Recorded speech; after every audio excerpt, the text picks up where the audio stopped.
Where did all the bread disappear? I don't really know. Maybe they'd taken it all abroad.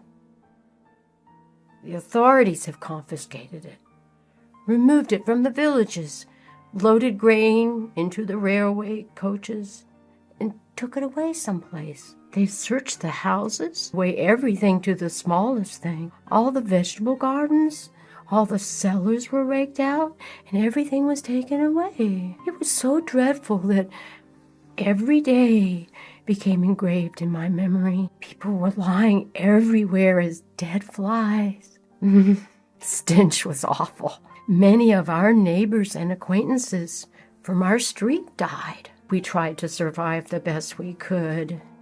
We collected grass, goosefoot, burdocks, rotten potatoes, and made pancakes, soups from putrid beans or nettles, and collected clay from the trees and ate it. Ate sparrows, pigeons, cats, and dogs. When there was still cattle, it was eaten first, and then the domestic animals. Some were even eating their own children. I would never have been able to eat my child. One of our neighbors came home when her husband, suffering from severe starvation, ate their own baby daughter. This woman went crazy. Another neighbor wrote a petition to the authorities. Here's just a paragraph. Please return the grain that you have confiscated from me. If you don't return it, I'll die. I'm 78 years old. I'm incapable of searching for food by myself. Of course, nobody cared. In a crisis, it's everyone for himself. Although, in many cases, families did still remain families. Just after the winter, when there was absolutely nothing to eat, my grandfather, together with his mother, went to the nearest town where the government had established a soup kitchen. Unfortunately, the 25-mile-long journey was too much for his mother. After just 5 miles, she couldn't walk anymore. My grandfather noted in his journal, Mother said, "Save yourself. Run to town." I turned back twice.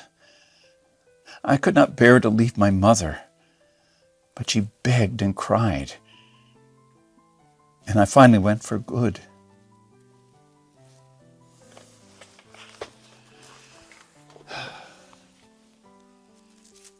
I don't know about you, but I'm a father myself.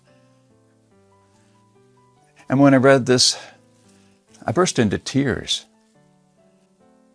Please allow me to take a wild guess without you getting mad at me. Your life's not perfect, but at least you have a computer or a mobile device to view this on. Your fridge is probably half full.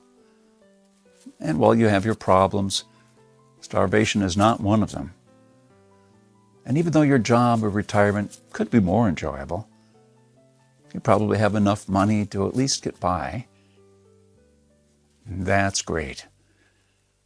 But make no mistake taking this for granted. History has shown us many times that it can all fly away in a split second. The biggest misstep that you can make right now is to think that this can never happen in America or to you. All that my grandfather and our ancestors who came here and formed America lived through would be in vain without lesson number 2. Those who cannot remember the past are condemned to repeat it. Call me old-fashioned, I don't care. But I completely believe in America and what our ancestors stood for. They all had a part in turning this land into one of the most powerful countries in the world. Many died and suffered before our creative mind found an ingenious solution to maybe a century-old problem.